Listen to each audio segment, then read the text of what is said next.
সুপ্রিয় ছাত্ররা, আশা করি তোমরা ভালো আছো। আজকে তোমাদের কেমিস্ট্রি ক্লাস নিয়ে আমি আবার হাজির হয়েছি। আজকে তোমাদের সাথে আমার আলোচনা হবে তড়িৎ ঋণাত্মকতা বা ইলেকট্রোনেগেটিভিটি। তাহলে এই তড়িৎ ঋণাত্মকতা বা ইলেকট্রোনেগেটিভিটি এটা হচ্ছে আমাদের আরেকটি পর্যায়বৃত্ত ধর্ম। এই পর্যায়বৃত্ত ধর্ম নিয়ে আমরা আজকে তোমাদের সাথে আলোচনা করব। এখন এই পর্যায়বৃত্ত ধর্ম নিয়ে আলোচনায় পর্যায়বৃত্ত ধর্মটি এই তড়িৎ ঋণাত্মকতা বা ইলেকট্রোনেগেটিভিটি খুবই গুরুত্বপূর্ণ একটি টপিক। এই টপিকটা দিয়ে তুমি অনেক কিছু জানতে পারবে। এখন প্রশ্ন হচ্ছে, স্যার এটা নিয়ে আমি কি জানতে পারবো? এটা যদি তুমি পড়ো তাহলে আমরা যেটা প্রথমেই জানতে পারবো, মনে করো তুমি ছোটবেলা থেকে কি শিখছো? Sodium chloride, NaCl। তাহলে এই NaCl যে তুমি বলতেছো সোডিয়াম ক্লোরাইড, কেন বলতেছো এটা সোডিয়াম ক্লোরাইড? এটাকে যদি আমি ক্লোরোসোডিয়াম বলতাম তাহলে কি সমস্যা হতো? ক্লোরোসোডিয়াম বলতাম আমি, এর সংকেতটাকে আমি এভাবে লিখতাম ClNa, এর সংকেতটাকে আমি লিখতাম ClNa। কেন NaCl লিখলাম? আমি হাইড্রোক্লোরিক অ্যাসিড বলতেছি HCl, তাহলে আমি যদি এটাকে ClH বলতাম, এভাবে যদি লিখতাম, আমি যদি এটাকে বলতাম ক্লোরোহাইড্রোজেন, তাহলে কি ভুল হতো? বা কেন আমরা এটাকে হাইড্রোক্লোরাইড বলতেছি, কেন এটাকে ক্লোরোহাইড্রোজেন বললাম না, কেন এটাকে ক্লোরোসোডিয়াম না বলে সোডিয়াম ক্লোরাইড বলতেছি, কেন সোডিয়ামের প্রতীকটাকে আগে ব্যবহার করছি, ক্লোরিনের প্রতীকটাকে পরে ব্যবহার করছি? এটা তুমি তড়িৎ ঋণাত্মকতার আজকের ক্লাসটি করলে সুস্পষ্টভাবে জানতে পারবে। আর কি জানতে পারবে? যে কোনো একটি কম্পাউন্ড দেখে তুমি বলে দিতে পারবে কম্পাউন্ডটা কি আয়নিক কম্পাউন্ড না সমযোজী। সমযোজী যদি হয় সেটা পোলার না অপোলার। মনে করো তোমাকে আমি দিলাম কার্বন টেট্রাক্লোরাইড, এই যৌগটি আয়নিক না সমযোজী, তুমি অনেক কিছু ভাববে, কিন্তু যদি তুমি তার তড়িৎ ঋণাত্মকতা বুঝো তাহলে তুমি সহজেই বলে দিতে পারবে যে এই যৌগটি আয়নিক না সমযোজী। খুব সহজেই তুমি বুঝতে পারবে। এরপরে তুমি ছোটবেলা থেকে পড়ে আসছো সোডিয়াম ক্লোরাইড হচ্ছে একটি আয়নিক কম্পাউন্ড, আয়নিক যৌগ। আসলে সে কতটুকু আয়নিক? আমি যদি বলি যে পৃথিবীতে এমন কোনো যৌগ নেই যে যৌগ 100% আয়নিক, পৃথিবীতে এমন কোনো যৌগ নেই যে যৌগ হচ্ছে 100% সমযোজী, তাহলে কি হচ্ছে? সোডিয়াম ক্লোরাইড 100% আয়নিক না। আমরা বলতে পারি সোডিয়াম ক্লোরাইড 100% আয়নিক না। তাহলে কোনো যৌগই পৃথিবীতে 100% আয়নিক যৌগ নয়, কোনো যৌগই পৃথিবীতে 100% সমযোজী যৌগ নয়, যদি সে যৌগটি যৌগমূলক অণু দ্বারা গঠিত হয়, দুটি ভিন্ন পরমাণু দ্বারা গঠিত হয়, তাহলে সে কখনোই 100% সমযোজী হবে না। তাহলে সোডিয়াম ক্লোরাইড কতটুকু আয়নিক প্রকৃতির সেটা আমরা কিভাবে বুঝবো? সেটা আজকের ক্লাস শেষে আমরা খুব সহজেই চিনতে পারবো। এরপরে দেখো তুমি পড়ছো কি সোডিয়াম হাইড্রক্সাইড। এই সোডিয়াম হাইড্রক্সাইড কি করে? হাইড্রক্সিল আয়ন দান করে। এই কারণে তুমি সোডিয়াম হাইড্রক্সাইডকে কি বলছিলে? সোডিয়াম হাইড্রক্সাইডকে বলছিলে এটা হচ্ছে ক্ষারধর্মী বা ক্ষারক। আবার হাইপোক্লোরাস অ্যাসিড HCl, এটাকে তুমি অ্যাসিড বলতেছো কেন? সে প্রোটন দান করে। আচ্ছা, তাহলে সমস্যাটা কি? সমস্যা হচ্ছে এর যদি OH থাকে, এরও OH আছে, তাহলে ও যদি OH দান করে তাহলে ও কেন OH দান করতে পারে না? ও যদি প্রোটন দান করে, ওরও তো প্রোটন আছে, তাহলে ওই প্রোটনকে কেন দান করে না? তাহলে প্রশ্ন এখানে, তাহলে কেন সোডিয়াম হাইড্রক্সাইডকে এতদিন তুমি ক্ষারক বলে আসছো, কেন হাইপোক্লোরাইস অ্যাসিডকে তুমি অ্যাসিড বলছো, কেন নাইট্রিক অ্যাসিডকে তুমি অ্যাসিড বলতেছো, সেটা আজকে আমরা ক্লাস শেষে পরিষ্কারভাবে আমাদের ধারণা হয়ে যাবে। কেন ও হাইড্রক্সিল দান করতেছে, কেন ও প্রোটন দান করতেছে। তাহলে এই টপিকগুলো আমরা সব তড়িৎ ঋণাত্মকতার সাহায্যে আজকে সমাধান করতে পারবো। তাহলে আসো আমরা আজকে শুরু করি। আমাদের টপিক হচ্ছে তড়িৎ ঋণাত্মকতা বা ইলেকট্রোনেগেটিভিটিকে আমরা সংক্ষেপে EN দ্বারা প্রকাশ করব।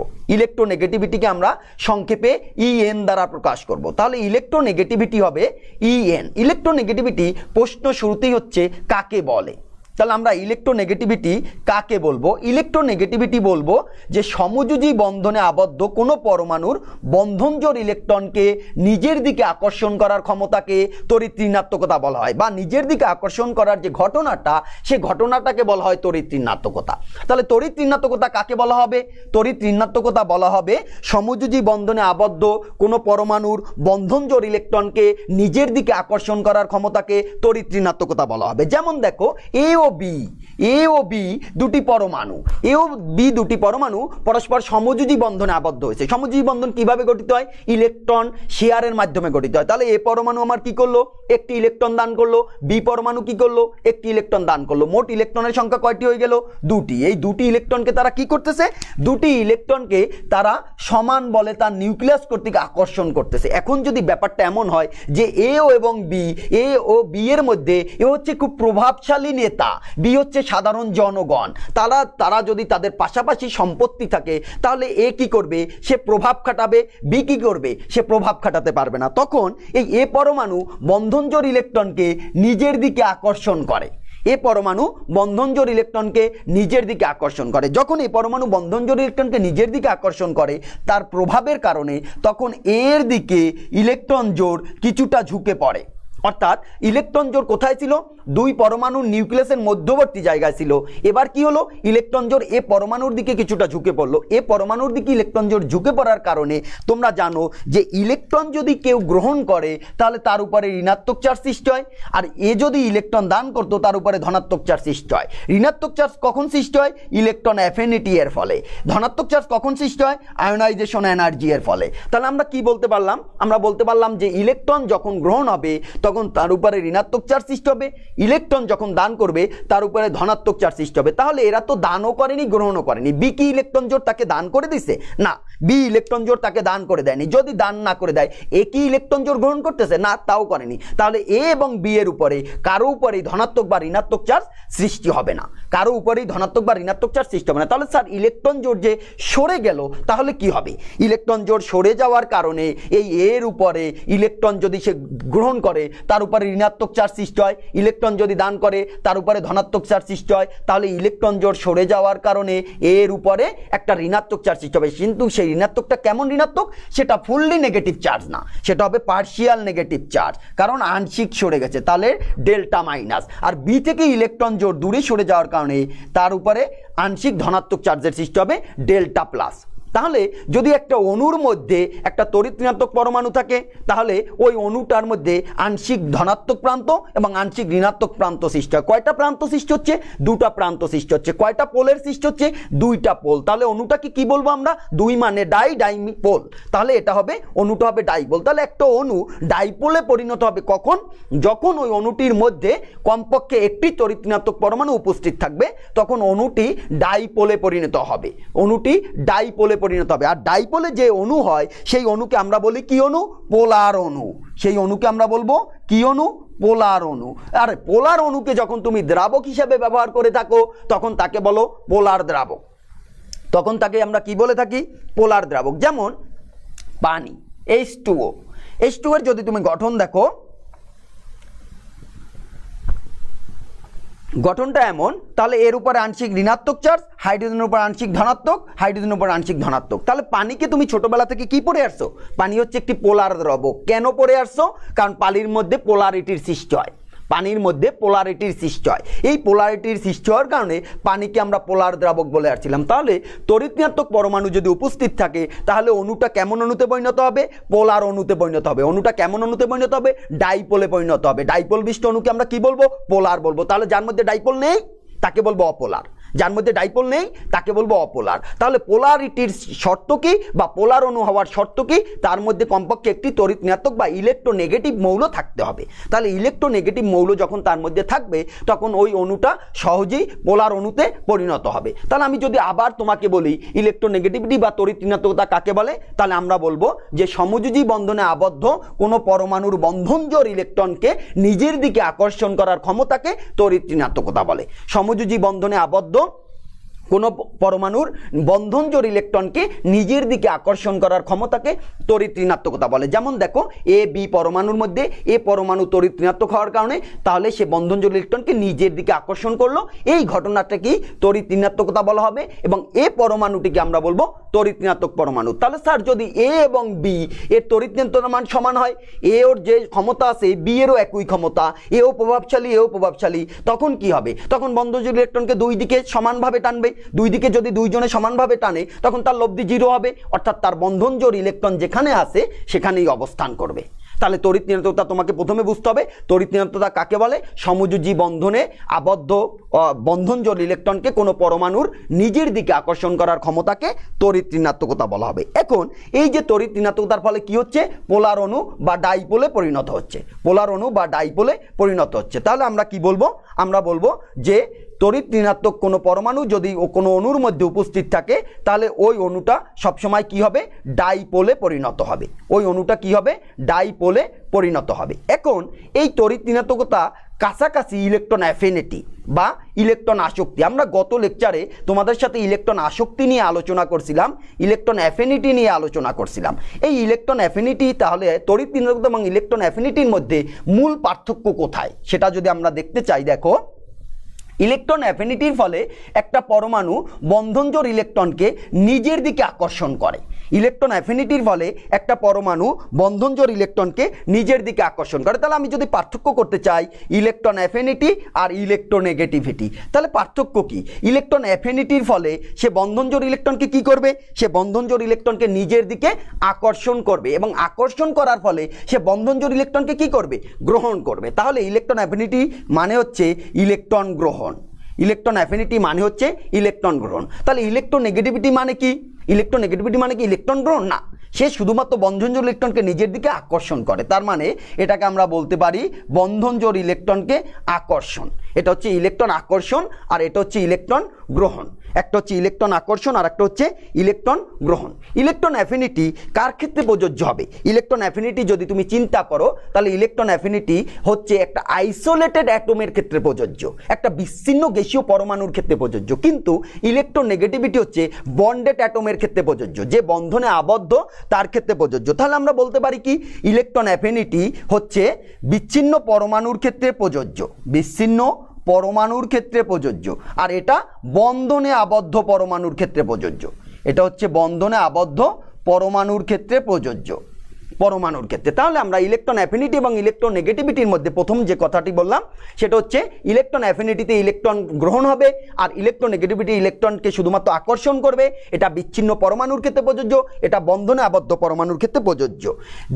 তৃতীয় কথা হচ্ছে আমাদের ইলেকট্রন অ্যাফিনিটিটা হচ্ছে আমাদের এমন পরমাণু যেটা হচ্ছে তার এমন একটা মান থাকবে, সেটা একটা অ্যাবসলিউট মান থাকবে, অর্থাৎ ইলেকট্রন অ্যাফিনিটির জন্য তুমি একটা পরম মান পাবে, তার একটা নির্দিষ্ট মান পাবে, কিন্তু ইলেকট্রন নেগেটিভিটির জন্য তুমি কখনো পরম মান পাবে না, এটা হচ্ছে একটা রিলেটিভ ভ্যালু, এটা হচ্ছে একটা রিলেটিভ ভ্যালু। তাহলে ইলেকট্রন অ্যাফিনিটি হচ্ছে আমাদের অ্যাবসলিউট ভ্যালু, ইলেকট্রন নেগেটিভিটি হচ্ছে একটা রিলেটিভ ভ্যালু।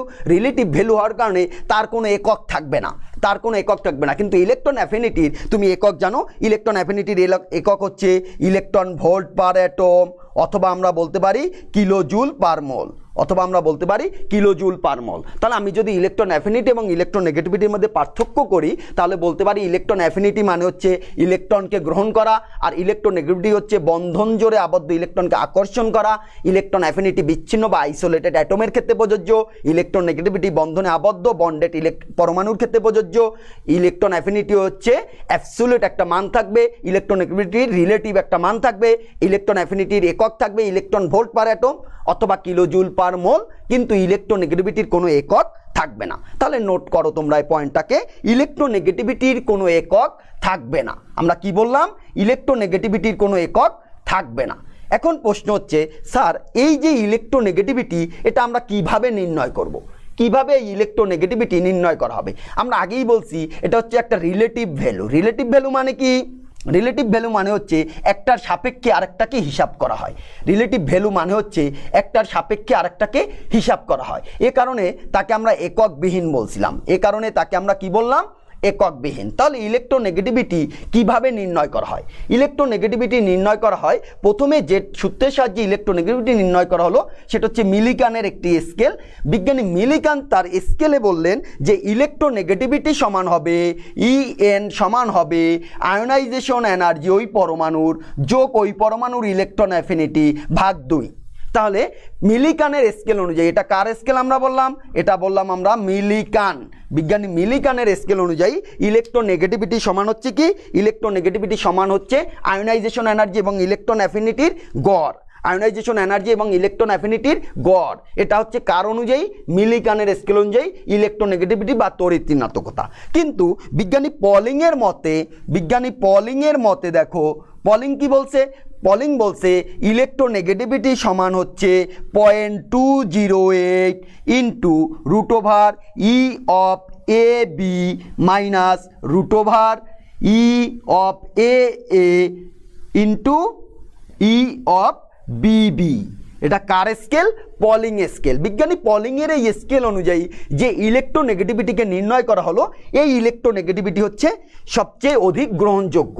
এখানে তাহলে sir E of A B মানে কি, ই অফ এ বি মানে হচ্ছে bond energy of A B, অর্থাৎ এ ও বি পরমাণুটির দুটির মধ্যকার বন্ধন শক্তি, এ পরমাণুর মধ্যকার বন্ধন শক্তি, বি পরমাণুর মধ্যকার বন্ধন শক্তি আর 0.208। তাহলে এই 0.208কে আমরা কখন ব্যবহার করব, 0.208কে আমরা ব্যবহার করব যখন বন্ড এনার্জিকে আমরা ক্যালকুলেশন করব কিলো ক্যালোরি পার মোল এককে। যখন আমরা বন্ড এনার্জিকে ক্যালকুলেশন করব কিলো ক্যালোরি পার মোল এককে, তখন আমরা বলবো যে 0.208। কিন্তু যদি আমি স্যার কিলো ক্যালোরি পার মোল ব্যবহার না করে কিলো জুল পার মোলকে ব্যবহার করি, কিলো জুল পার মোল এককে ব্যবহার করি, তখন এই 1.208 পরিবর্তে আমরা ব্যবহার করব 0.1017। তখন আমরা ব্যবহার করব কি 0.1017, বাকি সব রাশি একই থাকবে। তাহলে কিলোজুল পার মোল এককে পলিং স্কেল অনুযায়ী কোনো পরমাণুর ইলেকট্রোনেগেটিভিটি হবে 0.1017 root over E of A B minus root over E of A two গুণ ই অফ বি টু। তাহলে ই অফ এ বি কি, bond energy of A B, E of A two মানে কি, bond energy of এ, এবং ই of B B মানে হচ্ছে bond energy of B two. তাহলে এটা হচ্ছে bond energy of A two, bond energy of B two. এইটা হচ্ছে মান যখন কিলো ক্যালোরিতে নিব, যখন কিলো জুলে নিব। তাহলে স্যার পোলিং স্কেল দিয়ে কি আমাদের তড়িৎ ঋণাত্মকতার মান বের করতে হবে? না, আমরা যে মানটাকে তড়িৎ ঋণাত্মকতার মান হিসেবে পরমাণুর ব্যবহার করব, সেই মানগুলো এই স্কেল থেকে আসছে। কাজেই তোমার যদি এটা জানার আগ্রহ থাকে যে স্কেলটা কেমন, কি পোলিং স্কেল, কিভাবে আসলো, সেটার জন্য এটা আমরা দেখালাম। এটার আমাদের কোনো প্রয়োগ নেই এবং তোমার তো অবশ্যই এটার কোনো দরকারও নেই। তাহলে আমরা শুধু এটা দেখলাম যে মিলিকানের স্কেল অনুযায়ী ইলেকট্রোনেগেটিভিটি হবে ওই পরমাণুর আয়নীকরণ শক্তি এবং ইলেকট্রন অ্যাফিনিটির গড়, এবং পোলিং স্কেল অনুযায়ী এভাবে আমরা কি করতে পারি, তার ইলেকট্রন অ্যাফিনিটির মানকে নির্ণয় করতে পারি।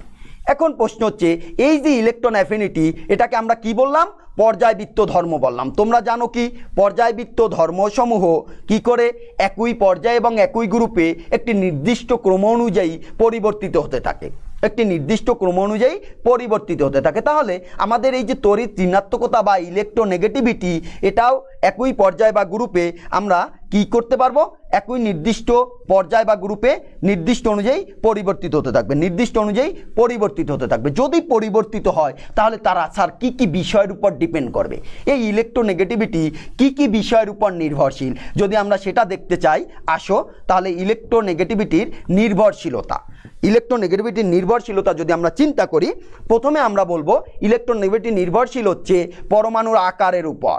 তাহলে আমার 1 নাম্বার পয়েন্ট কি, পরমাণুর আকার। তাহলে পরমাণুর আকার এর উপর ইলেকট্রোনেগেটিভিটি কিভাবে নির্ভরশীল, দেখো মনে করো এ একটি পরমাণু, এটা একটি বি পরমাণু, এ পরমাণুর আকার বড়, বি পরমাণুর আকার ছোট, তাদের এটা হচ্ছে নিউক্লিয়াস, এটা নিউক্লিয়াস, এ বরাবরে তারা যখন বন্ধনে আবদ্ধ, তাদের দুই নিউক্লিয়াসের মধ্যবর্তী জায়গায় এক জোড়া ইলেকট্রন আছে। এবার এ পরমাণুর আকার বড় হওয়ার কারণে তুমি চিন্তা করো তো, এ পরমাণুর নিউক্লিয়াস থেকে তার বন্ধন জোড় ইলেকট্রনের দূরত্ব বেশি, এ পরমাণু নিউক্লিয়াস থেকে যদি বন্ধন জোড় ইলেকট্রনের দূরত্ব বেশি হয়, তাহলে ওর নিউক্লিয়াস এই বন্ধন জোড় ইলেকট্রনকে কম বলে আকর্ষণ করবে। তাহলে বি পরমাণুর নিউক্লিয়াস থেকে বন্ধন জোড় ইলেকট্রনের দূরত্ব কম, তাহলে বি পরমাণু খুব সহজেই এই বন্ধন জোড় ইলেকট্রনকে কি করতে পারবে, আকর্ষণ করতে পারবে। বি পরমাণু সহজেই এই বন্ধন জোড় ইলেকট্রনকে আকর্ষণ করতে পারবে। তাহলে আমরা কি বললাম, আমরা দেখলাম যার আকার বড় তার ইলেকট্রোনেগেটিভিটির মান কম, যার আকার বড় তার ইলেকট্রোনেগেটিভিটির মান কম, যার আকার ছোট তার ইলেকট্রোনেগেটিভিটির মান বেশি। তাহলে আমরা বলতে পারি কি, আমরা বলতে পারি ইএন হচ্ছে সাইজের ব্যস্তানুপাতিক, অর্থাৎ পরমাণুর যে সাইজ, ওই সাইজ হবে ইলেকট্রোনেগেটিভিটির ব্যস্তানুপাতিক। অর্থাৎ যার আকার বড় হবে তার ইলেকট্রোনেগেটিভিটি ছোট হবে, যার আকার ছোট হবে তার ইলেকট্রোনেগেটিভিটি বড় হবে। মনে করো তোমাকে যদি আমি এবার বলি যে গ্রুপ 1 এর মৌলগুলো, গ্রুপ 1 এর মৌলগুলোর ক্ষেত্রে আমরা যদি নেই, দেখো তুমি একটু খেয়াল করো, লিথিয়াম, লিথিয়ামের পরে আমি নিলাম সোডিয়াম, সোডিয়ামের পরে পটাশিয়াম, রুবিডিয়াম ইত্যাদি, এরপরে সিজিয়াম নিলাম। তাহলে এদের ইলেকট্রোনেগেটিভিটির যদি মানগুলো তুমি খেয়াল করো, তাহলে লিথিয়ামের ক্ষেত্রে তুমি পাবে 1, সোডিয়ামের ক্ষেত্রে 0.9, পটাশিয়ামের ক্ষেত্রে 0.8, রুবিডিয়ামের ক্ষেত্রে 0.8, সিজিয়ামের ক্ষেত্রে 0.7, সিজিয়ামের ক্ষেত্রে 0.7। এভাবে তার তড়িৎদ্বন্দ্বের মান পাও। কেন পেলা? কারণ একই গ্রুপে উপর থেকে নিচে গেলে কি হচ্ছে, একই গ্রুপে উপর থেকে নিচে গেলে তাদের আকার বৃদ্ধি পায়, আকার বৃদ্ধি পায়, তাহলে আমাদের ইলেকট্রোনেগেটিভিটির মান কি হচ্ছে, হ্রাস পাচ্ছে। এই যে মানটাকে আমি ব্যবহার করছি এটা পোলিং স্কেল অনুযায়ী মান, এই যে মানটাকে আমরা ব্যবহার করছি এই মানটা হচ্ছে পোলিং স্কেল অনুযায়ী মান। আমরা আগেই বলে দিয়েছি ইলেকট্রোনেগেটিভিটির কোনো একক থাকবে না, আমরা আগেই বলে দিয়েছি ইলেকট্রোনেগেটিভিটির কোনো একক থাকবে না, তাহলে এখানেও কোনো একক নেই। তাহলে একই গ্রুপে নিচ থেকে উপরে গেলে, উপর থেকে নিচে গেলে ইলেকট্রোনেগেটিভিটি কি হবে, হ্রাস পাবে, ইলেকট্রোনেগেটিভিটি কি হবে, হ্রাস পাবে। আবার যদি তোমাকে আমি বলি, মনে করো গ্রুপ 17 মৌল fluorine, chlorine, bromine, iodine, astatine, তাদের ক্ষেত্রে ইলেকট্রোনেগেটিভিটির মানগুলো যদি তুমি খেয়াল করো, ফ্লোরিন হচ্ছে 4, ক্লোরিন হচ্ছে 3, ব্রোমিন হচ্ছে 2.5, আয়োডিনের 2.8, আয়োডিন হচ্ছে 2.5 এবং অ্যাস্টাটিনের হচ্ছে 2.1। তাহলে দেখো তাদের ইলেকট্রোনেগেটিভিটির মানগুলো ক্রমান্বয়ে একই গ্রুপের উপর থেকে নিচের দিকে হ্রাস পাচ্ছে। তাহলে আমরা কি বলতে পারি, আমরা বলতে পারি ইলেকট্রোনেগেটিভিটি পরমাণুর আকারের উপর নির্ভরশীল, পরমাণুর আকার যত বড় হবে ইলেকট্রোনেগেটিভিটি তত হ্রাস পাবে, পরমাণুর আকার যত ছোট হবে ইলেকট্রোনেগেটিভিটি তত বৃদ্ধি পাবে। তাহলে এটা আমাদের প্রথম পয়েন্ট। দ্বিতীয় পয়েন্ট আমরা নিব নিউক্লিয়ার চার্জ। তৃতীয় পয়েন্ট আমরা নিব নিউক্লিয়ার চার্জ। তুমি চিন্তা করো একটা পরমাণু নিউক্লিয়াসে অনেকগুলো প্রোটন আছে, মনে করো একটা পরমাণু একটা পরমাণু, এবার এই পরমাণু নিউক্লিয়াসে মনে করো 4টা প্রোটন আছে, এই পরমাণু নিউক্লিয়াসে 5টা বা 6টা প্রোটন আছে। তাহলে তুমি বলো কার নিউক্লিয়াস অধিক শক্তিশালী? অবশ্যই এই পরমাণু নিউক্লিয়াস অধিক শক্তিশালী। তাহলে নিউক্লিয়ার চার্জ যত বাড়বে তার ইলেকট্রনের প্রতি তার আকর্ষণ তত কি হবে, ইলেকট্রনের প্রতি আকর্ষণ তার তত বৃদ্ধি পাবে, ইলেকট্রনের প্রতি তার আকর্ষণ তত বৃদ্ধি পাবে। তাহলে আমরা কি বলতে পারি, আমরা বলতে পারি নিউক্লিয়ার চার্জ মানে প্রোটনের চার্জ, প্রোটন মানে জেড, তাহলে আমরা বলতে পারি ইলেকট্রোনেগেটিভিটি সমানুপাতিক জেড, ইলেকট্রোনেগেটিভিটি সমানুপাতিক জেড, অর্থাৎ জেডের মান যত বাড়বে ইলেকট্রোনেগেটিভিটি তত বাড়বে।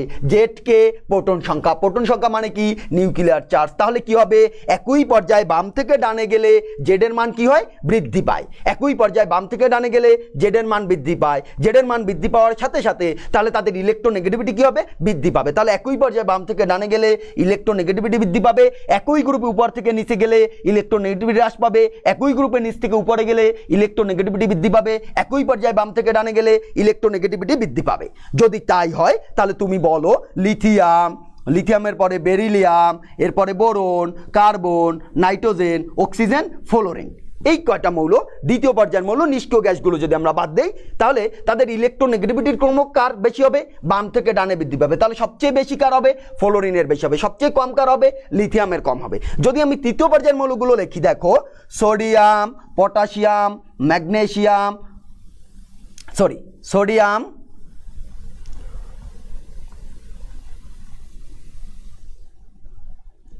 Sodium, magnesium, aluminium, silicon, phosphorus, sulphur, chlorine. তাহলে তৃতীয় পর্যায়ের মৌলগুলোর দিকে এবার তুমি তাকাও, তাহলে তাদের ক্ষেত্রেও কি হচ্ছে, তাদের ক্ষেত্রেও ইলেকট্রোনেগেটিভিটি বাম থেকে ডানে কি হবে, ক্রমান্বয়ে বৃদ্ধি পাবে। তাহলে এদের মধ্যে কে সবচেয়ে ইলেকট্রোনেগেটিভ হবে, ক্লোরিন সবচেয়ে ইলেকট্রোনেগেটিভ হবে, সবচেয়ে কম হবে কে, সোডিয়াম সবচেয়ে কম হবে। যদি এদের মানগুলোকে তুমি নোট করো, লিথিয়ামের হচ্ছে 1, beryllium 1.5, boron 2, carbon 2.5, nitrogen 3, oxygen 3.5, fluorine 4। যদি সোডিয়ামের ক্ষেত্রে দেখো 0.9, 1.2, 1.5, 1.8, 2.1, 2.5, 3। তাহলে দেখো মানগুলো ক্রমান্বয়ে কি হলো, মানগুলো ক্রমান্বয়ে একই পর্যায়ে বাম থেকে ডানে গেলে বৃদ্ধি পেল, মানগুলো একই পর্যায়ে বাম থেকে ডানে গেলে বৃদ্ধি পেল। কোন কোন পর্যায়ে দেখলাম আমরা, দ্বিতীয় এবং তৃতীয় পর্যায়ে দেখলাম। তাহলে এই দ্বিতীয় এবং তৃতীয় পর্যায়ের ক্ষেত্রে যদি আমরা দেখি যে তাদের মানগুলো যেভাবে পরিবর্তিত হচ্ছে, এই মানগুলোকে যদি আমি একটু কাট করতে চাই, লেখচিত্র অঙ্কন করতে চাই, তাহলে লেখচিত্রটা কেমন হবে, তাহলে আমি এবার লেখচিত্রটা করতে চাচ্ছি কার সাথে কার, আমরা লেখচিত্রটা করতে চাচ্ছি যে ইলেকট্রোনেগেটিভিটি বনাম অ্যাটমিক নাম্বার। আমরা লেখচিত্রটা করতে যাচ্ছি ইলেকট্রোনেগেটিভিটি বনাম অ্যাটমিক নাম্বার। তোমরা খেয়াল করো, ইলেকট্রোনেগেটিভিটি বনাম অ্যাটমিক নাম্বার যদি নেই তাহলে আমি এভাবে একটা লেখচিত্র অঙ্কন করব। এদিকে আমি নেব কি অ্যাটমিক নাম্বার, এদিকে নেব কি ইলেকট্রোনেগেটিভিটি। ইলেকট্রোনেগেটিভিটি আমি কত নিব? ইলেকট্রোনেগেটিভিটি নিব আমি 1 2 3 4, 1 2 3 4। তাহলে আমরা যদি দেখি তাহলে কার্ভগুলো এমন হবে, তোমরা খেয়াল করো, এখান থেকে এদিকে এসে এরকম। তাহলে এটা হচ্ছে হাইড্রোজেন, হাইড্রোজেনের পরে হবে এটা হচ্ছে তোমার লিথিয়াম, লিথিয়াম খেয়াল করো, এটা হচ্ছে তাহলে লিথিয়াম। লিথিয়ামের পরে কে? লিথিয়ামের পরে হচ্ছে আমাদের বেরিলিয়াম, বোরন, বোরনের পরে কার্বন, কার্বনের পরে নাইট্রোজেন, নাইট্রোজেনের পরে অক্সিজেন, অক্সিজেনের পরে ফ্লোরিন, অক্সিজেনের পরে ফ্লোরিন। তাহলে এটা প্রথম পর্যায় শুধু হাইড্রোজেন। হাইড্রোজেনের পরে প্রথম পর্যায়ে যখন হিলিয়ামে শেষ হয়ে গেল, যখন আমার দ্বিতীয় পর্যায় শুরু হলো, লিথিয়ামের কম থেকে শুরু হলো এবং ফ্লোরিনে সর্বোচ্চ গিয়ে শেষ হলো, সর্বোচ্চ ফ্লোরিনে গিয়ে শেষ হলো। যখন আমার তৃতীয় পর্যায় শুরু হবে, তৃতীয় পর্যায়ে তাহলে আমার সোডিয়াম দিয়ে শুরু হবে। তাহলে চলে আসো সোডিয়াম, সোডিয়াম কত? 0.9, তার মানে লিথিয়ামের থেকে একটু কম হবে, সোডিয়াম হবে 0.9, লিথিয়ামের থেকে একটু কম। একটু কম হলে এর সর্বোচ্চকে ক্লোরিন, ক্লোরিনের কত? 3, তাহলে 3 পর্যন্ত মানটা এরকম হবে। তোমরা খেয়াল করো 3 পর্যন্ত মানটা এরকম হবে, এরকম এরকম তাদেরকে বৃদ্ধি পেতে থাকবে। তাহলে এখানে কাকে দিয়ে আমি যাত্রা শুরু করলাম? আমি দেখো মান যদি মৌলগুলো বসাই, এখানে আমার সোডিয়াম আছে আর এখানে আছে ক্লোরিন। ক্লোরিনের আগেরটা হচ্ছে আমার সালফার 2.5, 2.5 হচ্ছে আমার কার্বন, কার্বন 2.5, তাহলে এখানে হবে সালফার। সালফারের পরে হচ্ছে আমার ফসফরাস, এটা হচ্ছে আমার ফসফরাস। ফসফরাসের পরে আমার কে আসবে? সিলিকন, সিলিকনের পরে আসবে অ্যালুমিনিয়াম, অ্যালুমিনিয়ামের পরে আসবে তোমার ম্যাগনেসিয়াম, অ্যালুমিনিয়ামের পরে আসবে ম্যাগনেসিয়াম। তাহলে এটা হচ্ছে আমার ফসফরাস, সিলিকন, অ্যালুমিনিয়াম, ম্যাগনেসিয়াম। এভাবে আমরা তোমার তড়িৎ ঋণাত্মকতার কার্ভগুলো দেখতে পাই। কার বরাবর? অ্যাটমিক নাম্বার বরাবর ইলেকট্রোনেগেটিভিটি, ইলেকট্রোনেগেটিভিটি বনাম অ্যাটমিক নাম্বার। তুমি যদি খেয়াল করে থাকো যে আয়নীকণ শক্তি এবং ইলেকট্রন অ্যাফিনিটি, ইলেকট্রন আসক্তি এবং আয়নীকণ শক্তির ক্ষেত্রে যদি দেখা যায় যে তাদের কার্ভগুলো খুব ফ্লাকচুয়েট করছিল, ওঠানামা করছিল, কিন্তু এদের ক্ষেত্রে না, এর কার্ভগুলো সুস্থ সবল সুশীল সমাজের মানুষের মতো আচরণ করে, কখনো ওঠানামা বা দ্বৈত নীতি তারা প্রদর্শন করে না। তাহলে দেখো কার্ভগুলো ক্রমান্বয়ে বৃদ্ধি পেচ্ছে, ক্রমান্বয়ে বৃদ্ধি পেচ্ছে। এটা হচ্ছে, তাহলে যদি এ ধরনের কোনো উদ্দীপকে তুমি কার্ভ পাও তাহলে তুমি বুঝে নেবে সেটা কার কার্ভ। সেই কার্ভটা হচ্ছে আমাদের তড়িৎ ঋণাত্মকতার কার্ভ, সেই কার্ভটা হচ্ছে আমাদের তড়িৎ ঋণাত্মকতার কার্ভ। থার্ড আমরা পয়েন্টে যদি চলে যাই, থার্ড পয়েন্ট হচ্ছে আমাদের ক্যাটায়নের চার্জ। থার্ড পয়েন্ট হচ্ছে আমাদের ক্যাটায়নের চার্জ। আমরা যেটা পড়তেছি সেটা হচ্ছে তড়িৎ ঋণাত্মকতা যেসব বিষয়ের উপর নির্ভরশীল, তড়িৎ ঋণাত্মকতা যেসব বিষয়ের উপর নির্ভরশীল। তাহলে আমি প্রথমটা পড়লাম পরমাণুর আকার, দ্বিতীয়টা পড়লাম আমার নিউক্লিয়ার চার্জ, তৃতীয়টা পড়বো আমরা ক্যাটায়নের চার্জ, ক্যাটায়নের চার্জ। তাহলে দেখো যদি ক্যাটায়নের চার্জ হয় আমার থার্ড পয়েন্ট, ক্যাটায়নের চার্জ, ক্যাটায়নের চার্জ দেখো, ক্যাটায়নের চার্জ যদি আমি দেখি তাহলে কি হচ্ছে, মনে করো এটা হচ্ছে Fe2+, এটা হচ্ছে Fe3+। ক্যাটায়নের চার্জ বৃদ্ধি পেয়েছে, তাহলে ওর দুটো ধনাত্মক আধান, ওর তিনটা ধনাত্মক আধান। তাহলে ধনাত্মক আধান যত বাড়ে ইলেকট্রনের প্রতি আকর্ষণ তার তত বাড়বে। এটা স্বাভাবিক ঘটনা, কারণ পজিটিভ চার্জ যেখানে থাকবে সেখানেই নেগেটিভ চার্জের একটা প্রভাব সৃষ্টি হবে। পজিটিভ চার্জ বেশি আছে তাহলে ইলেকট্রন প্রতি তার আকর্ষণ বেশি। তাহলে এই দুটি মৌলের মধ্যে কার ইলেকট্রোনেগেটিভিটি বেশি হবে? অবশ্যই ফেরিকের বেশি হবে, অবশ্যই ফেরিকের বেশি হবে। এটার মান হচ্ছে 1.83, এটা 1.96, এটা 1.96। তাহলে তুমি থার্ড নাম্বারকে নোট করো যে ক্যাটায়নের চার্জ যত বৃদ্ধি পাবে ইলেকট্রোনেগেটিভিটি তত বৃদ্ধি পাবে, ক্যাটায়নের চার্জ যত বৃদ্ধি পাবে ইলেকট্রোনেগেটিভিটি তত বৃদ্ধি পাবে। তুমি তাহলে বলো ম্যাঙ্গানিজ 2+ আর ম্যাঙ্গানিজ 6+, তাহলে কার ইলেকট্রোনেগেটিভিটি বেশি হবে? অবশ্যই 6টা, তুমি অবশ্যই বলো। তাহলে এটার 2টা ধনাত্মক চার্জ, এটার 6টা ধনাত্মক চার্জ, তাহলে অবশ্যই ওর কি হবে? ইলেকট্রোনেগেটিভিটির মান বেশি হবে, ইলেকট্রোনেগেটিভিটির মান বেশি হবে। ফোর্থ পয়েন্ট হচ্ছে আমাদের অ্যানায়নের চার্জ। ফোর্থ পয়েন্ট হচ্ছে আমাদের অ্যানায়নের চার্জ। যেমন দেখো N-, N2-, N3-। তুমি বলো তো যেখানে ঋণাত্মক চার্জ বেশি আছে সেই ঋণাত্মক চার্জের চারপাশে ধনাত্মক চার্জ যাবে না ঋণাত্মক চার্জ যাবে? ঋণাত্মক চার্জ যেখানে অলরেডি বেশি সেখানে অবশ্যই কি যাবে? ধনাত্মক চার্জ যাবে। তাহলে ঋণাত্মক চার্জ যেখানে বেশি সেখানে ঋণাত্মক চার্জ যদি যায় পরস্পরকে কি করবে? বিকর্ষণ করবে। তাহলে 3টা ঋণাত্মক চার্জে চার্জ দিত, এর ঋণাত্মক চার্জের পরিমাণ বেশি, একটা ঋণাত্মক চার্জে চার্জ দিত, তার ঋণাত্মক চার্জের পরিমাণ কম, তাহলে ইলেকট্রনকে কি আকর্ষণ করবে? ইলেকট্রন তো ঋণাত্মক, তাহলে ইলেকট্রনকে অবশ্যই N- বেশি আকর্ষণ করবে। তাহলে তোমার ফোর্থ পয়েন্টটা কি? ফোর্থ পয়েন্ট হচ্ছে অ্যানায়নের চার্জ যত বৃদ্ধি পাবে ইলেকট্রোনেগেটিভিটির মান তত হ্রাস পাবে। অ্যানায়নের চার্জ যত বৃদ্ধি পাবে ইলেকট্রোনেগেটিভিটির মান তত হ্রাস পাবে। তাহলে তোমরা আমাকে বলো তো ও মাইনাস আর O2 মাইনাস এর মধ্যে ইলেকট্রোনেগেটিভিটি কার বেশি হবে? একটা ঋণাত্মক চার্জ, দুইটা ঋণাত্মক চার্জ। তোমরা তোমাদের উত্তর দাও, একটা ঋণাত্মক চার্জ, দুইটা ঋণাত্মক চার্জ যদি হয় তাহলে কার ইলেকট্রোনেগেটিভিটি বেশি? অবশ্যই যেখানে ঋণাত্মক চার্জ কম তার ইলেকট্রোনেগেটিভিটি বেশি হবে।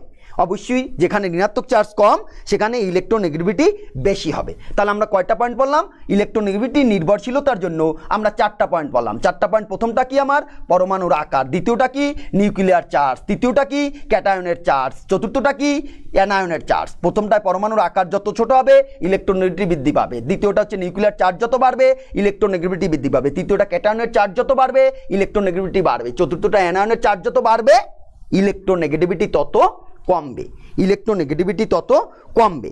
আমরা পঞ্চমটা যদি দেখি, 5 নাম্বারটা হচ্ছে আমাদের আয়নীকরণ শক্তি ও ইলেকট্রন অ্যাফিনিটি। আয়নীকরণ শক্তি এবং ইলেকট্রন অ্যাফিনিটির সাথে আমাদের তড়িৎ ঋণাত্মকতা হচ্ছে সমানুপাতিক। যার আয়নীকরণ শক্তি বেশি তার তড়িৎ ঋণাত্মকতা বেশি, যার ইলেকট্রন অ্যাফিনিটি বেশি তার ইলেকট্রোনেগেটিভিটি বেশি। তাহলে আয়নীকরণ শক্তি এবং ইলেকট্রন অ্যাফিনিটি এবং ইলেকট্রোনেগেটিভিটি পরস্পর সমান ক্রম অনুযায়ী একই পর্যায় সারণীতে পরিবর্তিত হবে। একই পর্যায় এবং একই গ্রুপে আয়নীকরণ শক্তি, ইলেকট্রন আসক্তি এবং তড়িৎ ঋণাত্মকতা পর্যায়ক্রমে আবর্তিত হবে। যদিও আয়নীকরণ শক্তি এবং ইলেকট্রন অ্যাফিনিটির ক্ষেত্রে বিভিন্ন তাদের ব্যতিক্রম লক্ষ্য করা গেলেও ইলেকট্রোনেগেটিভিটির ক্ষেত্রে এ ধরনের কোনো ব্যতিক্রম লক্ষ্য করা যায় না। ইলেকট্রোনেগেটিভিটির ক্ষেত্রে এ ধরনের কোনো ব্যতিক্রম লক্ষ্য করা যায় না। নাম্বার 6 পয়েন্ট হচ্ছে আমার ইলেকট্রন বিন্যাস। নাম্বার 6 হচ্ছে আমার ইলেকট্রন বিন্যাস। ইলেকট্রন বিন্যাস যদি দেখো, তুমি মনে করো ফ্লোরিন ইলেকট্রন বিন্যাস 1s2 2s2 2p5, oxygen 1s2 2s2 2p4, nitrogen 1s2 2s2 2p3। তুমি দেখো তো নিষ্ক্রিয় গ্যাসের ইলেকট্রন বিন্যাস অর্জনের জন্য ফ্লোরিনের কয়টা দরকার? একটা ইলেকট্রন দরকার। ওর কয়টা ইলেকট্রন দরকার? দুটা। নাইট্রোজেনের কয়টা দরকার? তিনটা। তাহলে নিয়নের ইলেকট্রনীয় কাঠামো অর্জনের জন্য ওর দরকার একটা ইলেকট্রন, ওর দরকার দুটো ইলেকট্রন, ওর দরকার তিনটা ইলেকট্রন। তাহলে কি ইলেকট্রনকে বেশি বলে আকর্ষণ করবে? যার একটা দরকার, কারণ একটা হলেই সে অষ্টক পূর্ণ হচ্ছে। এর আগেও আমি বলছিলাম ওই যে ব্যাটসম্যান যখন সেঞ্চুরি করতে চায়, নার্ভাস 99 হলে ওই 1 রানের আক্ষেপ বেশি থাকে, কিন্তু যদি সে 0 রানেও আউট হয় 1 রানের জন্য তার কোনো আক্ষেপ হয় না যে 0তে আউট হলাম 1 রান আমি পেলাম না, না ওই আক্ষেপ নাই। কিন্তু 99 করে গিয়ে যদি সে আউট হয় তাহলে তার কি হয়? এই দুঃখবোধটা বেশি হয়। তাহলে আমরা কি বলতে পারি? ফ্লোরিনের একটা ইলেকট্রন দরকার, তাহলে ফ্লোরিনের ইলেকট্রোনেগেটিভিটির মান কি হবে? বেশি হবে। এ কারণে ফ্লোরিন 4, অক্সিজেন হচ্ছে 3.5, নাইট্রোজেন হচ্ছে 3। তাহলে ইলেকট্রন বিন্যাস দিয়ে আমরা কি বলতে পারি? ইলেকট্রন বিন্যাস দিয়ে আমরা বলতে পারি যে পরমাণুর ইলেকট্রনীয় কাঠামো নিষ্ক্রিয় গ্যাসের যত কাছাকাছি, যে পরমাণুর ইলেকট্রনীয় কাঠামো নিষ্ক্রিয় গ্যাসের যত কাছাকাছি তার ইলেকট্রোনেগেটিভিটির মান তত বেশি হবে, তার ইলেকট্রোনেগেটিভিটির মান তত বেশি হবে। তাহলে যে পরমাণুর ইলেকট্রনীয় কাঠামো নিষ্ক্রিয় গ্যাসের যত কাছাকাছি তার ইলেকট্রোনেগেটিভিটির মান তত বেশি হবে, ইলেকট্রোনেগেটিভিটির মান তত বেশি হবে। আমাদের লাস্ট পয়েন্ট 7 নাম্বার পয়েন্ট হচ্ছে হাইব্রিডাইজেশন। এই পয়েন্টটা তোমাদের বোঝানো আমার জন্য কঠিন হবে, কারণ এটা নিয়ে তোমাদের এখন পর্যন্ত কোনো আলোচনা হয় নাই। হাইব্রিডাইজেশন নিয়ে আমি যদি একটু কথা বলি, শোনো। হাইব্রিড থেকে হাইব্রিডাইজেশন আসছে। হাইব্রিড মানে কি? হাইব্রিড মানে কি? তোমাকে বাজারে সবজি কিনতে গিয়ে তোমার বাবা জিজ্ঞেস করে সবজিটা কি হাইব্রিড না দেশি? হাইব্রিড না দেশি? তুমি ছোটবেলা থেকে শুনে আসছো বাঙালি হচ্ছে শঙ্কর জাতি। তুমি দেখবা প্রায়ই আওয়ামী লীগের সেক্রেটারি সাহেব কথা বলেন আওয়ামী লীগ এখন হাইব্রিডে ভরে গেছে। তাহলে এই হাইব্রিডটা কি? হাইব্রিড মানে ভিন্ন প্রজাতির মিশ্রণ। বাংলা হচ্ছে শঙ্কর, ভিন্ন প্রজাতির মিশ্রণ। তাহলে হাইব্রিডাইজেশন কাকে বলে? এটা যিনি হাইব্রিডাইজেশন পড়াবেন বন্ডিংয়ের মধ্যে সেখানে বিস্তারিত আলোচনা হবে। আমি শুধু সংজ্ঞাটা এটা বলি যে পরমাণুর যোজ্যতা স্তরের একাধিক ভিন্ন শক্তির অরবিটাল পরস্পর মিশ্রিত হয়ে সমশক্তির সমান সংখ্যক অরবিটাল তৈরির প্রক্রিয়াকে হাইব্রিডাইজেশন বলে। এই হাইব্রিডাইজেশনগুলো কি? মনে করো sp, sp2, sp3 ইত্যাদি। এটুক তুমি চেনো শুধু, আর দরকার নেই। sp, sp2, sp3 ইত্যাদি। এবার দেখো কার্বন কার্বন একক বন্ধন, কার্বন কার্বন দ্বিবন্ধন, কার্বন কার্বন ত্রিবন্ধন। এখানে হাইব্রিডাইজেশনটা হচ্ছে sp3, এখানে হচ্ছে sp2, এখানে হচ্ছে sp। কিভাবে হলো স্যার?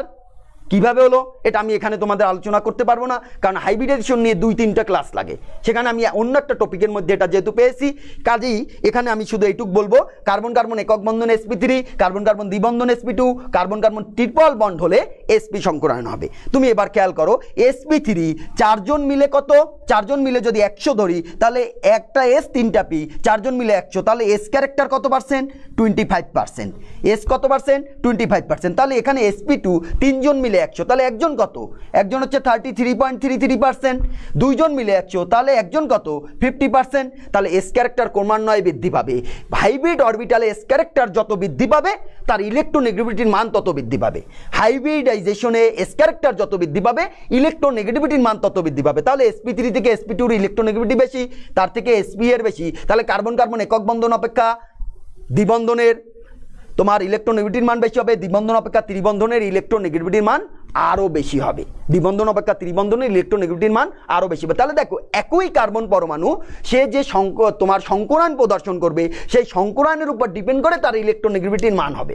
অর্থাৎ সে যে সংকরায়ন প্রদর্শন করতেছে সেই সংকরায়নে তার ইলেকট্রোনেগেটিভিটি তাহলে একই পরমাণু কার সাথে সংযুক্ত সেটার উপর ভিত্তি করে তার ইলেকট্রোনেগেটিভিটির মান পরিবর্তন হতে পারে, ইলেকট্রোনেগেটিভিটির মান পরিবর্তন হতে পারে। তাহলে এই 7টা তোমার ফ্যাক্টর যেটা দ্বারা তড়িৎ ঋণাত্মতার মান পরিবর্তিত হতে পারে। আমি যদি শুরু থেকে বলবো তাহলে পরমাণুর আকার, পরমাণুর আকারের পরে বলছি নিউক্লিয়ার চার্জ, তারপরে বলছি ক্যাটায়নের চার্জ, তারপরে বলছি অ্যানায়নের চার্জ, তারপরে বলছি আয়নীকরণ শক্তি ও ইলেকট্রন আসক্তি, তারপরে বলছি আমি তোমাদের 6 নম্বরে বলছি ইলেকট্রন বিন্যাস, এবং 7 নম্বরে আমরা কি বললাম, 7 নম্বরে বললাম আমরা হাইব্রিডাইজেশন।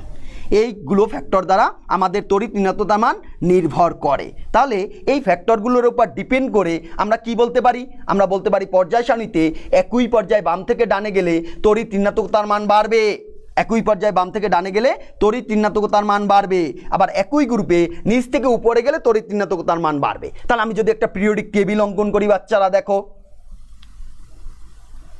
এ হচ্ছে আমার পিরিয়ডিক টেবিল।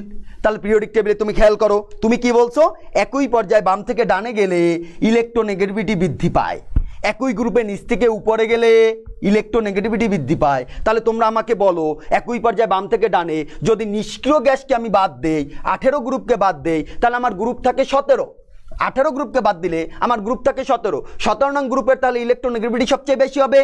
এবং ওই 17 নং গ্রুপের মধ্যে কে কে আছে, fluorine, chlorine, bromine, iodine, astatine ইত্যাদি। তাহলে তাদের মধ্যে কার ইলেকট্রোনেগেটিভিটির মান বেশি হবে, তাদের মধ্যে ইলেকট্রোনেগেটিভিটি বেশি হবে ফ্লোরিনের। তাহলে ফ্লোরিন সবচেয়ে অধিক তড়িৎ ঋণাত্মক মৌল, যার ইলেকট্রোনেগেটিভিটির মান সর্বোচ্চ, এবং সে মানটা কত, এবং সে মানটা 4। তাহলে পোলিং স্কেল অনুযায়ী সর্বোচ্চ তড়িৎ ঋণাত্মতার মান পাওয়া যাবে কোথায়, 4-এ। সর্বোচ্চ তড়িৎ ঋণাত্মতার মান হবে কত, 4। পোলিং স্কেল অনুযায়ী সর্বোচ্চ তড়িৎ ঋণাত্মতার মান হচ্ছে 4। সেটা কার, ফ্লোরিনের। সেটা কার, সেটা হচ্ছে ফ্লোরিনের। আর সর্বনিম্ন পাবে তাহলে তুমি গ্রুপের বামের দিকের যে মৌলগুলো আছে, গ্রুপের বামের যে 1 নং গ্রুপের মৌল আছে, তাদের তড়িৎ ঋণাত্মতার মানটা হবে কম, তাদের তড়িৎ ঋণাত্মতার মান হবে কম। তাহলে আমরা বলতে পারি কি, আমরা বলতে পারি তড়িৎ ঋণাত্মকতা, ইলেকট্রন আসক্তি এবং আয়নীকরণ শক্তি এই 3টা একই ক্রম অনুযায়ী বৃদ্ধি পায়। তার মানে আইপি বা আইই বাম থেকে ডানে বৃদ্ধি পেয়েছিল, ইএ বৃদ্ধি পেয়েছিল, একই ক্রম অনুযায়ী ইলেকট্রোনেগেটিভিটি বাম থেকে ডানে বৃদ্ধি পেয়েছিল। একই গ্রুপে নিচ থেকে উপরের গেলে ইএ বৃদ্ধি পেয়েছিল, আইই বৃদ্ধি পেয়েছিল, একই ক্রম অনুযায়ী ইলেকট্রোনেগেটিভিটি বৃদ্ধি পেয়েছিল, ইলেকট্রোনেগেটিভিটিও বৃদ্ধি পেয়েছিল। তাহলে ক্রমটা শেষ আমাদের।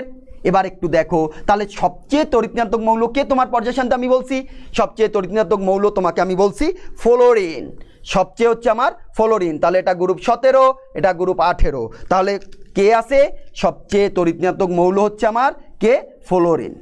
ফ্লোরিন সবচেয়ে তড়িৎ ঋণাত্মক মৌল। এখানে কে আছে, এখানে ছিল ক্লোরিন। এখানে কে আছে, এখানে ছিল হিলিয়াম।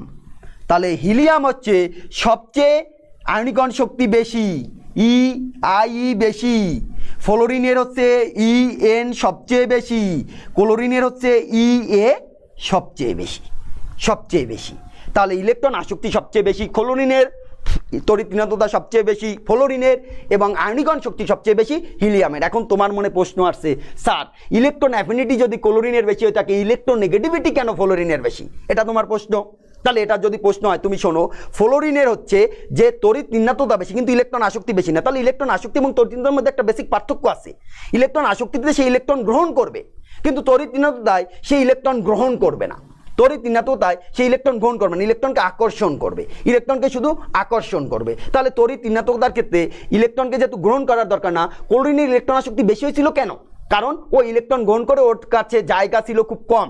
এই ছোট জায়গা হওয়ার কারণে সে এতগুলো মৌলকে এত ইলেকট্রনকে জায়গা দিতে পারেনি, যার ফলে তার ইলেকট্রন আসক্তির মানটা কি হয়ে গেছিল?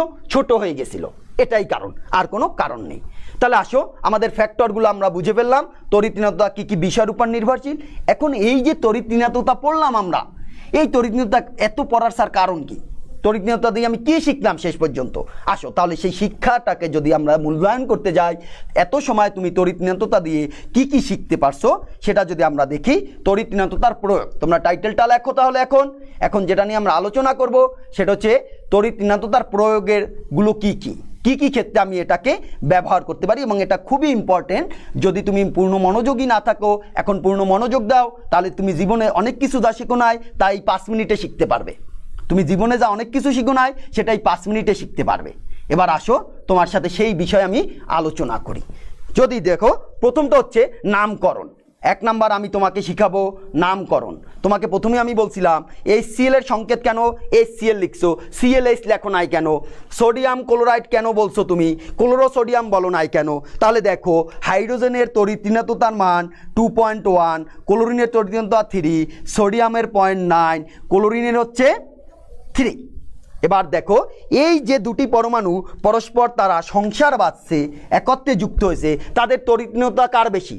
অবশ্যই ক্লোরিনের বেশি। সোডিয়াম ক্লোরাইডের মধ্যে কার তড়িৎ ঋণাত্মতা সবচেয়ে বেশি? ক্লোরিনের বেশি। তাহলে যার তড়িৎ ঋণাত্মতার মান বেশি হবে সে সর্বদা পরে আসবে। তাহলে তড়িৎ ঋণাত্মতার মান যার বেশি সে সর্বদা শেষে আসবে। তাহলে তড়িৎ ঋণাত্মতা এখানে কি? তড়িৎ ঋণাত্মতা হচ্ছে প্রধান অতিথি। প্রধান অতিথি অনুষ্ঠানে কখন আসে? প্রধান অতিথি সবার শেষে আসে। প্রধান অতিথি সবার শেষে আসে। তাহলে প্রধান অতিথি হচ্ছে তড়িৎ ঋণাত্মক মৌলটি। তড়িৎ ঋণাত্মক মৌলটির প্রতীক আসবে সবার শেষে, তার তড়িৎ ঋণাত্মতার মান যার কম তার প্রতীক আসবে শুরুতে। নামকরণের ক্ষেত্রেও যে তোমার তড়িৎ ঋণাত্মতার যার কম তার নাম আগে হবে, তড়িৎ ঋণাত্মতা যার বেশি তার নাম হবে শেষে। এই কারণে বলছি হাইড্রোজেন ক্লোরাইড, এই কারণে বলছি সোডিয়াম ক্লোরাইড, এই কারণে সংকেতটা লিখছি HCl, এই কারণে সংকেতটা লিখছি NaCl। তাহলে কেন ছোটবেলা থেকে তুমি HCl কে HCl লিখছো, ClH লেখো নাই কেন? ওর নাম হাইড্রোজেন ক্লোরাইড বলছিলা কেন, ক্লোরো হাইড্রোজেন বলো নাই? এটা আশা করি বুঝতে পারছো। তাহলে যে পরমাণুর তড়িৎ ঋণাত্মতার মান যত ছোট তার প্রতীক হবে সবার আগে যৌগ গঠনে, এবং নামকরণের ক্ষেত্রে তার নামটা হবে সবার আগে, এবং নামকরণের ক্ষেত্রে তার নামটা হবে সবার আগে। দ্বিতীয় যেটা তুমি শিখতে পারবে সেটা হচ্ছে যৌগের প্রকৃতি সম্পর্কে ধারণা পাবে। যৌগের প্রকৃতি সম্পর্কে তুমি ধারণা পাবে। যৌগের প্রকৃতি সম্পর্কে কি ধারণা পাবে? দেখো, মনে করো তড়িৎ ঋণাত্মতার পার্থক্য ডেল্টা EN সমান 0। তড়িৎ ঋণাত্মতার পার্থক্য 0 থেকে বড় কিন্তু 0.5 থেকে ছোট। তড়িৎ ঋণাত্মতার পার্থক্য 0.5 এর সমান অথবা তার থেকে বড় এবং 1.7 এর ছোট। তড়িৎ ঋণাত্মতার পার্থক্য 1.7 এর থেকে বড় অথবা তার সমান। এই কয়টা ঘটনা ঘটতে পারে। এই কয়টা ঘটনা যদি ঘটে তাহলে দেখো, ডেল্টা EN মানে তড়িৎ ঋণাত্মতার পার্থক্য যদি 0 হয় তাহলে সেই যৌগটার বন্ধনকে আমরা বলবো বিশুদ্ধ সমযোজী। তাহলে সেটাকে আমরা কি বলবো? বিশুদ্ধ সমযোজী বন্ধন বলবো। যদি এই রেঞ্জের মধ্যে তড়িৎ ঋণাত্মতার পার্থক্য হয় তাকে বলবো অপোলার সমযোজী। তাকে বলবো কি? অপোলার সমযোজী। যদি এই রেঞ্জের মধ্যে হয় তাহলে তাকে বলবো পোলার সমযোজী। আর যদি এটা হয় তাহলে বলবো আয়নিক। তাহলে যৌগটা হবে কি? আয়নিক যৌগ। তাহলে আমরা কি বললাম? তড়িৎ ঋণাত্মতার মানের উপর ভিত্তি করে আমরা যে কোনো পরমাণু অণুর মধ্যে যে বন্ধনগুলো আছে সেই বন্ধনগুলো দেখে সহজেই বলে দিতে পারবো কে আয়নিক কে সমযোজী। সমযোজী হলে কেমন সমযোজী? সেটা কি পোলার সমযোজী না অপোলার সমযোজী না বিশুদ্ধ সমযোজী? তাহলে তুমি আমাকে বলো যে হাইড্রোজেন একটা বন্ধন আছে H2 এর মধ্যে। তাহলে দেখো, এর দুটি পরমাণুর তড়িৎ ঋণাত্মতার পার্থক্য কত? 0। তাহলে তুমি এটাকে কি বলবে? এটাকে বলবে বিশুদ্ধ সমযোজী বন্ধন। এটা হচ্ছে তার বিশুদ্ধ সমযোজী বন্ধন, বিশুদ্ধ সমযোজী বন্ধন। এবার যদি তোমাকে আমি বলি হাইড্রোজেন আয়োডাইড এইচআই, তাহলে তার তড়িৎদ্বার পার্থক্য কত খেয়াল করো বাচ্চারা, এটা হচ্ছে 2.1, এটা হচ্ছে 2.5, পার্থক্য হচ্ছে 0.4। কোন রেঞ্জের মধ্যে পড়ে? 0 থেকে বড়, 0.5 থেকে ছোট। তাহলে এটা হচ্ছে কি? এটা হচ্ছে আমাদের অপোলার সমযোজী। এটা হচ্ছে আমাদের কি? এটা হচ্ছে আমাদের অপোলার সমযোজী। তোমাকে যদি এবার আমি বলি HCl, এবার তুমি আমাকে বলো হাইড্রোজেনের কত? 2.1, ক্লোরিনের কত? 3, পার্থক্য কত? 0.9। তাহলে কোন রেঞ্জের মধ্যে পড়ছে? 0.5 এর সমান অথবা তার থেকে বড়, 1.7 এর থেকে ছোট। তাহলে এটা অবশ্যই হবে কি? পোলার সমযোজী। অবশ্যই হবে কি? পোলার সমযোজী। এবার যদি তোমাকে আমি বলি সোডিয়াম ক্লোরাইড, তাহলে সোডিয়াম ক্লোরাইডে ক্লোরিন হচ্ছে কত? 3, সোডিয়াম হচ্ছে কত? 0.9, পার্থক্য কত? 2.1, 1.7 এর সমান অথবা তার থেকে বড়। হ্যাঁ, তাহলে এটা আয়নিক যৌগ। তাহলে দেখো তড়িৎ ঋণাত্মতার মান থেকে তুমি সহজেই কি করতে পারতেছো? কে বিশুদ্ধ সমযোজী, কে অপোলার সমযোজী, কে পোলার সমযোজী, কে আয়নিক। তাহলে কোন যৌগ পোলার, কোন যৌগ অপোলার তোমার মুখস্থ করার দরকার আছে কোনো?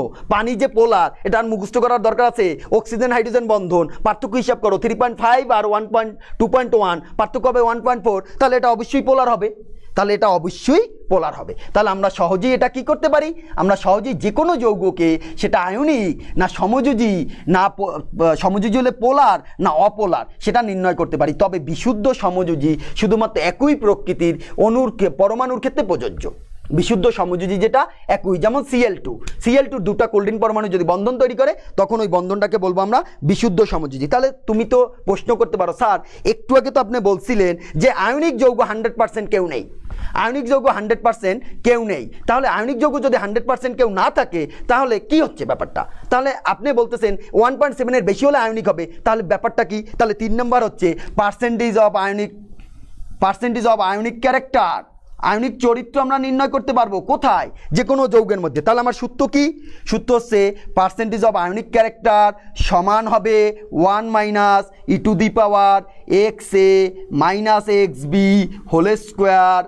হোল স্কোয়ার বাই 4, এর আগে একটা মাইনাস দিব, ইন্টু 100। এই সূত্র দিয়ে যে কোনো যৌগ সে কতটুকু আয়নিক চরিত্র বহন করতেছে সেটা তুমি বের করতে পারবে। তাহলে XA/XBটা কি স্যার? XA/XBটা হচ্ছে যে দুটি পরমাণুর বন্ধনে আবদ্ধ তাদের ক্ষেত্রে। যেমন তুমি ওকে যদি আমি বলি স্যার সোডিয়াম ক্লোরাইড এর ক্ষেত্রে, তাহলে তুমি এটাকে যদি এক্স এ ধরো, এটা হচ্ছে XB, যে কোনোটাকে AB ধরতে পারো, কারণ তাদের ঋণাত্মক যদি মান আসেও সেটা বর্গ করলে সেটা ধনাত্মক হয়ে যাবে, কাজে এটা বিষয় না। তাহলে এদের তড়িৎ ঋণাত্মতার পার্থক্য কত? এদের তড়িৎ ঋণাত্মতার পার্থক্য হচ্ছে এটা 0.9, এটা 3, তাহলে 2.1। তাহলে তার দেখো আয়নিক ক্যারেক্টার কত? 1 মাইনাস e⁻².1 এর স্কোয়ার বাই 4 ইন্টু 100। এটা যদি তুমি ক্যালকুলেশন করো বাচ্চারা, তুমি পাবে 66.80।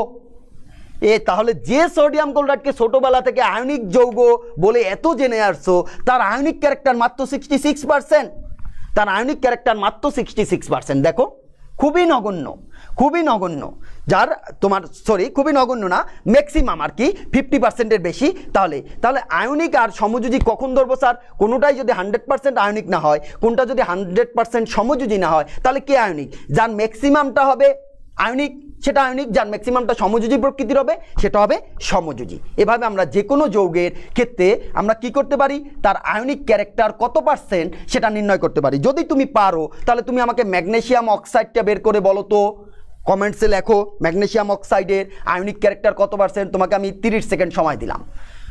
ম্যাগনেসিয়াম অক্সাইডের আয়নিক ক্যারেক্টার কত পার্সেন্ট, এই অক্সাইডটা কত পার্সেন্ট আয়নিক সেটা তুমি আমাকে বের করে বলো। তাহলে আমরা তড়িৎ ঋণাত্মতার মান থেকে 3টা সম্পর্কে ধারণা পেলাম। চতুর্থ যেটা আমরা ধারণা পাবো তার ধাতব ধর্ম, ধাতু এবং অধাতু সম্পর্কে আমি ধারণা পাবো, ধাতু এবং অধাতু। তাহলে তোমরা কি দেখলে? তোমরা দেখলে তড়িৎ ঋণাত্মতা বাম থেকে ডানে গেলে বৃদ্ধি পায়, তাহলে যদি তড়িৎ ঋণাত্মতার মান বেশি হয় তাহলে সে হবে কি? অধাতু। আর যদি তড়িৎ ঋণাত্মতার মান কম হয় তাহলে সে হবে ধাতু।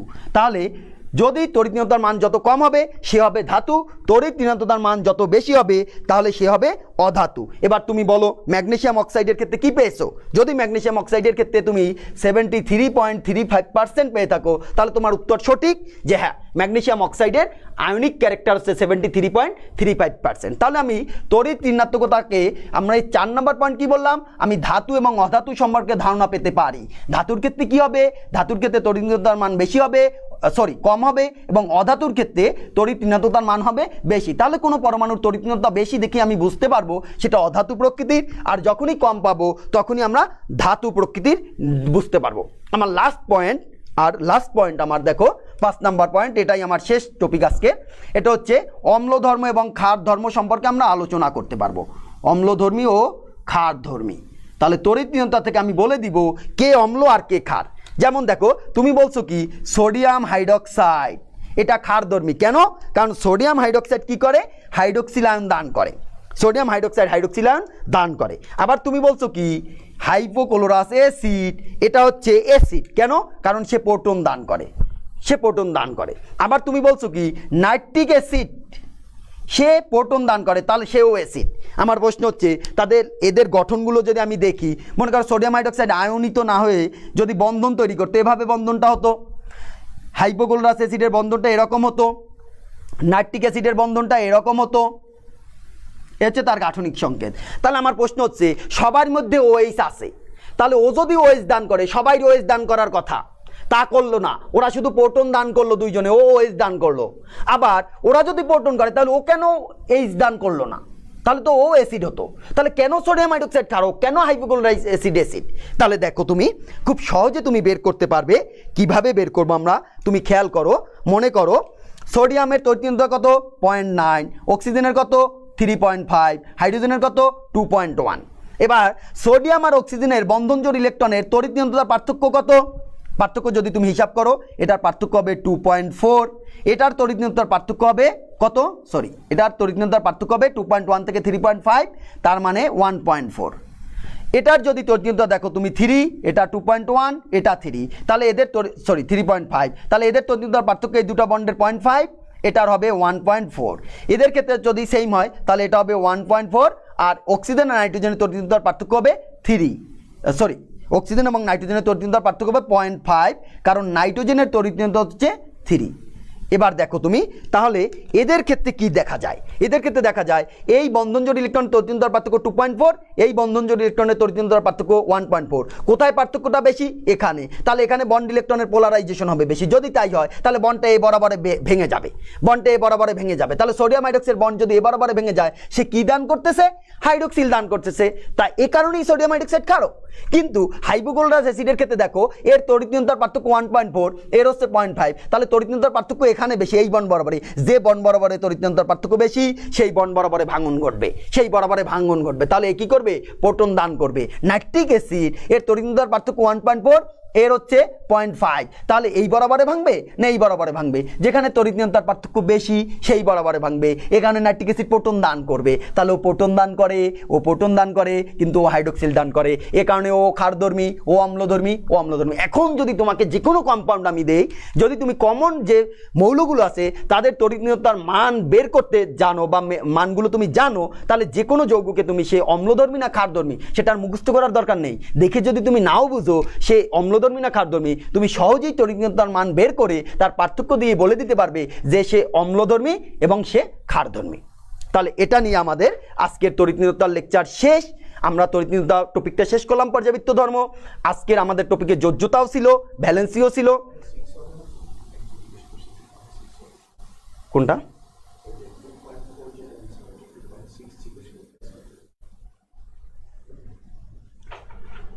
3.5, 0.9, হ্যাঁ 2.6, রাইট 2.6 হবে এটা, তাহলে আমরা কি দেখি? তাহলে আমরা দেখলাম তড়িৎ নিরন্তরতা এটা দিয়ে আমরা সহজেই এইগুলো ক্ষেত্রে আমরা কি করতে পারলাম, পরমাণু যৌগের নামকরণ কীভাবে হলো সেটা দেখলাম, যৌগের প্রকৃতি নির্ণয় করলাম, এরপরে আমরা কতটুকু আয়নিক চরিত্র হতে পারে একটা যৌগ সেটা দেখলাম, ধাতু না অধাতু হবে সেটা দেখলাম, অম্লধর্মী না ক্ষারধর্মী, কেন ক্ষার কেন অম্ল সেটা আমরা সহজেই ব্যাখ্যা করতে পারলাম। তাহলে তড়িৎ নিরন্তরতা ভ্যালেন্সি নিয়ে আমি আজকে আর আলোচনা করার সুযোগ পেলাম না, যেহেতু সময় নেই। আমাদের পরবর্তী টপিকে আমরা ভ্যালেন্সি, ব্যাসার্ধ এবং যোজ্যতা এবং তোমার ধাতব ধর্ম নিয়ে আলোচনা করব। তাহলে তোমাদের কাছে যেটা আমার উপদেশ সেটা হচ্ছে আয়নীকরণ শক্তি, ইলেকট্রন আসক্তি এবং তড়িৎ-ঋণাত্মতা। 3টা লেকচার তোমরা আমার ভালো মতো দেখবে এবং বইটাকে ভালো মতো পড়বে। এই 3টি তোমার পর্যাবৃত্ত ধর্ম খুবই গুরুত্বপূর্ণ এবং এই 3টি ধর্ম যদি তুমি বুঝো তাহলে তুমি বন্ডিং বুঝবে। যদি 3টি ধর্ম না বুঝো তাহলে বন্ডিং তুমি বুঝবে না। কেন আয়নিক হচ্ছে, কেন সমযোজী হচ্ছে, এই পরমাণু আয়নিক করতেছে কেন, এই পরমাণু সমযোজী করতেছে কেন, এটা তুমি তখনই বুঝবে যখন এই 3টা ধর্মকে তুমি আয়ত্তে নিতে পারবে। সবাই ভালো থেকো, আজকের মতো এ পর্যন্ত, আল্লাহ হাফেজ।